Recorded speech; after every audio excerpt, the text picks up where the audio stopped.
Royal എൻഫീൽഡിന്റെ മാതൃകമ്പനിയായ Eicher Motors ആന്ധ്രാപ്രദേശിലെ സത്യവേദുവിൽ വൻകിട നിർമ്മാണ കേന്ദ്രവും വെൻഡർ പാർക്കും സ്ഥാപിക്കുന്നു. 2200 കോടി രൂപയുടെ ഈ നിക്ഷേപം 2032ഓടെ 2 ഘട്ടങ്ങളിലായാണ് പൂർത്തിയാകുക.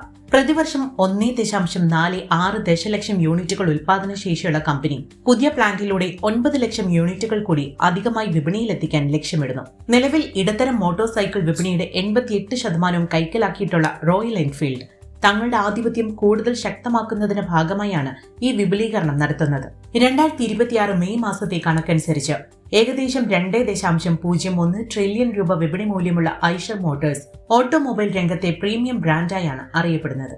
തമിഴ്നാട്ടിലെ തങ്ങളുടെ പരമ്പരാഗത ഉൽപാദന കേന്ദ്രങ്ങളിൽ നിന്ന് മാറി ആന്ധ്രാപ്രദേശിലേക്ക് ഐഷർ മോട്ടോഴ്സ് ചുവടുവെക്കുന്നത് ദക്ഷിണേന്ത്യൻ സംസ്ഥാനങ്ങൾ തമ്മിലുള്ള വ്യവസായ മത്സരത്തിന്റെ സൂചനയായാണ് വിലയിരുത്തപ്പെടുന്നത്. ഐഷർ മോട്ടോഴ്സിന്റെ ഈ നീക്കത്തെ നിക്ഷേപകർ വലിയ പ്രതീക്ഷയോടെയാണ് കാണുന്നത്.